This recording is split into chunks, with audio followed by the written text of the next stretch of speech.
Guys লাক্সবি Chowdhury মনীষ ব্লগে সবাইকে স্বাগত। আজকে আমি রান্না করব মাছের ডিম। ধুয়ে নিয়েছি ভালো করে।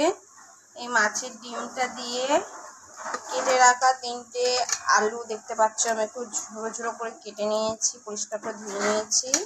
এটা দিয়ে রান্না করব, ডিম আলু ঝুড়ি রান্না করব। তো কড়াইতে আমি গরম হয়ে গেছে। হ্যাঁ, এবার আমি এর ভেতরে সাদা তেল দিয়ে দেবো। তো দেখতে পাচ্ছি আমি সাদা তেল দিয়ে দিচ্ছি। তেলটা ভালো মতন গরম হয়ে গেলে কেটে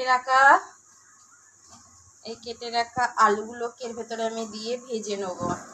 ডিম আলু ঝুড়ি করতে 3টা আলু আমি কেটে নিয়েছি ঝুড়ি ঝুড়ি করে এইভাবে।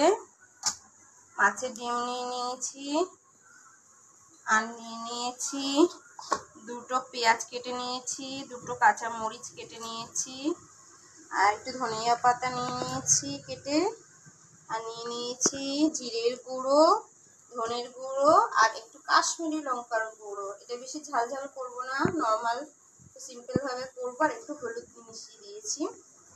তো এই তেলটা আমার গরম হোক ভালো মতন। তো আমি তারপরে আলুটা দিয়ে দেবো। তেলের ভেতরে আমি আলুগুলোকে দিয়ে দিয়েছি।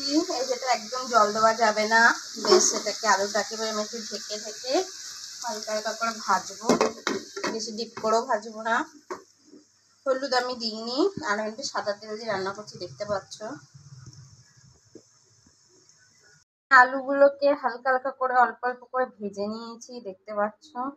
সাদা তেলে পুরোটা ভেজেছি, এবং ওই সাদা তেলে এবারে দিয়ে দেবো আমি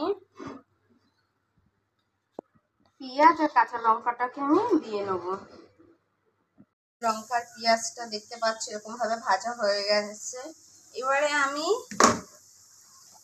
এই ধুয়ে রাখা মাছের ডিমটা দিয়ে অনবরত নাড়তে হবে। তো মাছের ডিমটা দিয়ে আমি ভালোভাবে নেড়ে নিচ্ছি, ততক্ষণ তোমরা দেখো। এটাকে দিয়ে ভালো করে নেড়ে নিই, তারপরে দেখাচ্ছি। ডিমটাকে এইভাবে তেলে দিয়ে গুঁড়ো গুঁড়ো করে নিয়ে এটাকে ভালো করে ভাজতে হবে। এখন আমার পুরো ভাজাটা হয়নি, আর একটু ভেজে নিয়ে তোমাদেরকে দেখাচ্ছি। আমার ডিমটা ভাজা ভাজা হয়ে এসেছে। এবারে আমি গুঁড়ো মশলাটাকে ভালো করে দিয়ে দেবো, দিয়ে আমি এটাকে একটু নাড়াচাড়া করে কষিয়ে নেব।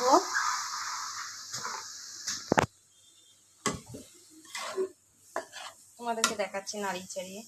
মশলার সাথে আমি ভালো করে, দেখতেই পাচ্ছ লাল লাল করে, একটু আঁচটা কমিয়ে দিব।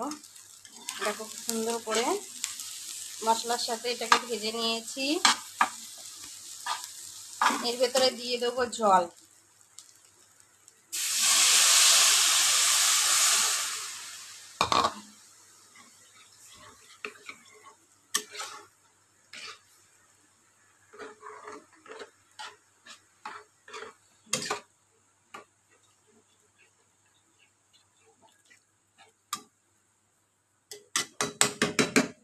এটাকে আঁচটাকে বাড়িয়ে দিয়ে, আমি যেহেতু আগের থেকে নুন লঙ্কাটা দিয়ে দিয়েছি, হলুদও দিয়ে দিয়েছি, আর কিছু লাগবে না।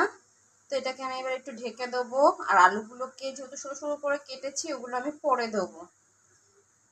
তো এটাকে আমি তখন ঢেকে দিই, এটা একটু ফুটুক। ভেতরে আমি একটা কাঁচা মরিচ আমি চিড়ে দিয়ে দিয়েছি, যেহেতু আমার বাচ্চা খাবে। আমি খুব ঝাল দিই না, তোমরা চাইলে তোমাদের মতন ঝাল দিতে পারো। এবারে কুচিয়ে রাখা ধনে পাতাটাকে আমি দিয়ে দেবো।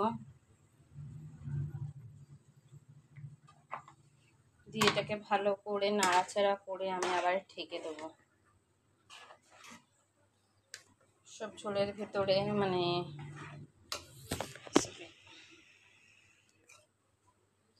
ডিমটার ভেতরে সব মশলাগুলোকে ভালো করে ঢুকিয়ে জলটা একটু শুকিয়ে যাবে, তারপরে আমি কেটে রাখা আলুটাকে দেবো।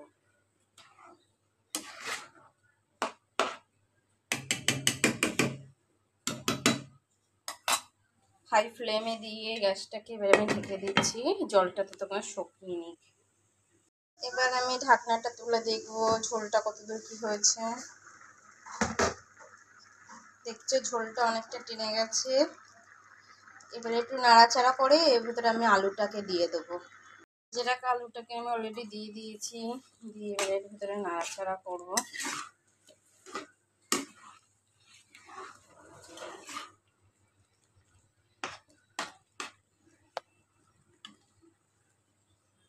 দিয়ে আবারও ঢেকে দেবো, আলুটাও সেদ্ধ হয়ে যাবে এর সাথে।